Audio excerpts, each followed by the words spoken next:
ಅಂಗನವಾಡಿ ಮೇಲ್ಛಾವಣಿ ಕುಸಿತ, 4 ಮಕ್ಕಳಿಗೆ ಗಂಭೀರ ಗಾಯ, ಓರ್ವ ಮಗುವಿನ ಸ್ಥಿತಿ ಚಿಂತಾಜನಕ. ಚಿಂತಾಮಣಿ ತಾಲೂಕಿನ ದೊಡ್ಡಬೊಮ್ಮನಹಳ್ಳಿ ಗ್ರಾಮದಲ್ಲಿ ಶುಕ್ರವಾರ ಅಂಗನವಾಡಿ ಕಟ್ಟಡದ ಮೇಲ್ಛಾವಣಿ ದಿಢೀರ್ ಕುಸಿದು ಬಿದ್ದಿದ್ದು 4 ಮಕ್ಕಳು ತೀವ್ರವಾಗಿ ಗಾಯಗೊಂಡಿದ್ದಾರೆ. ಗಾಯಗೊಂಡವರಲ್ಲಿ ಜೀವಿಕಾ ಹಾಗೂ ರಿತಿಕ್ಷಾ ಸೇರಿದಂತೆ 4 ಮಕ್ಕಳಿದ್ದು, ಓರ್ವ ಮಗುವಿಗೆ ತೀವ್ರವಾಗಿ ಗಾಯವಾಗಿದೆ. ಗ್ರಾಮದ ಶಿಥಿಲಾವಸ್ಥೆಯಲ್ಲಿ ಇದ್ದಂತಹ ಅಂಗನವಾಡಿ ಕೇಂದ್ರದಲ್ಲಿ ಶಿಕ್ಷಕಿ ಮಕ್ಕಳಿಗೆ ಪಾಠ ಮಾಡುತ್ತಿದ್ದ ವೇಳೆ ಈ ದುರಂತ ಸಂಭವಿಸಿದೆ. ದಿಢೀರನೆ ಮೇಲ್ಛಾವಣಿಯ ಕಾಂಕ್ರೀಟ್ ಚೂರುಗಳು ಮಕ್ಕಳ ಮೇಲೆ ಬಿದ್ದ ಪರಿಣಾಮ 4 ತಲೆ ಹಾಗೂ ದೇಹಕ್ಕೆ ಬಲವಾದ ಪೆಟ್ಟು ಬಿದ್ದಿದೆ. ರಕ್ತಸ್ರಾವದಿಂದ ತೀವ್ರವಾಗಿ ಗಾಯಗೊಂಡ ಜೀವಿಕಾಳನ್ನು ಚಿಂತಾಮಣಿಯ ಪೀಪಲ್ಸ್ ಶಸ್ತ್ರಚಿಕಿತ್ಸಾ ಆಸ್ಪತ್ರೆಗೆ ದಾಖಲಾಗಿದ್ದು, ಉಳಿದ ಮಕ್ಕಳನ್ನು ಕುಡುಬೂರು ಪ್ರಾಥಮಿಕ ಆರೋಗ್ಯ ಕೇಂದ್ರ ಹಾಗೂ ಸರ್ಕಾರಿ ಆಸ್ಪತ್ರೆಗೆ ರವಾನಿಸಿ ತುರ್ತು ಚಿಕಿತ್ಸೆ ನೀಡಲಾಗುತ್ತಿದೆ. ಹೋಗಿದ್ರೆ ಊಟ ತಿಂತಾ ಇದ್ದಂತೆ, ಮತ್ತೆ ಒಳಗಡೆ ಹೋದ್ರೆ ಅಲ್ಲಿ ಗೋಡೆ ಬಿದ್ದೋಗಿ ಮೋಲ್ಡ್ ಹಾಕಿರ್ತಾರೆ. ಅದು ಎಷ್ಟು ಮಕ್ಕಳಿದ್ರು ಅಂಗನವಾಡಿ? 10 ಜನನೂ ಅದರಲ್ಲಿ 7 ಜನ ಏನೋ ಊಟ ತಿಂತಾ ಇದ್ದಂತೆ, ಇನ್ನು 4 ಜನ ನೀರು ಕುಡಿಯೋಕೆ ಹೋಗಿದ್ದಾರೆ.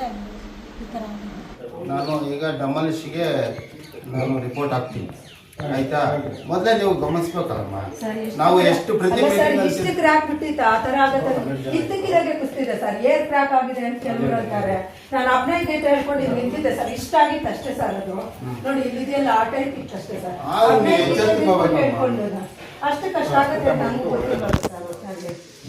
ಆಯ್ತು, ಈಗೆಲ್ಲ ಕ್ಲೋಸ್ ಮಾಡಿ ಎಲ್ಲ ಏನಾನ ಇದೆ ಇಲ್ಲಿ ಸಾಮಾನೆಲ್ಲ ತೆಗೆದ್ಬಿಟ್ಟು ನಾಳೆ ಬಾಡಿಗೆ ನೋಡಿಕೊಂಡು ಬಾಡಿಗೆಯಲ್ಲಿ ಅಂಗನವಾಡಿ ಮಾಡಿ ಬಾಡಿಗೆ ಟ್ರೀಟ್ಮೆಂಟ್ ತಗೊಂಡು ನಾವು ಈಗ ಡಿ ಡಿ ಆಫೀಸಲ್ಲಿದ್ದಾಗ ನಮ್ಮ CDPO ಹಿಂಗೆ ಮಾಹಿತಿ ಕೊಟ್ಟರು.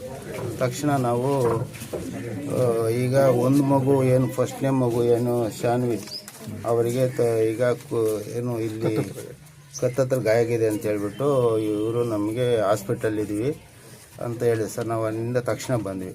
ಆಮೇಲೆ ಅಲ್ಲಿ ಡಾಕ್ಟ್ರ್ ಹತ್ರ ಇವರು ಯಾವ ಹಾಸ್ಪಿಟ್ಲದು ರಾಮಪ್ಪ ಹಾಸ್ಪಿಟ್ಲಲ್ಲಿ ಚಿಕಿತ್ಸೆ ಕೊಡಿಸಿ ಆಮೇಲೆ ಅವರು ಏನು ಅಡ್ಮಿಷನ್ ಏನು ಅವಶ್ಯಕತೆ ಇಲ್ಲ ಅಂತ ಹೇಳಿದಾಗ ಇವ್ರ ಕಾರಲ್ಲೇ ಮತ್ತೆ ಇವರು ದೊಡ್ಡಬೊಮ್ಮಳ್ಳಿಗೆ ಕರ್ಕೊಂಬಂದಿದ್ರು.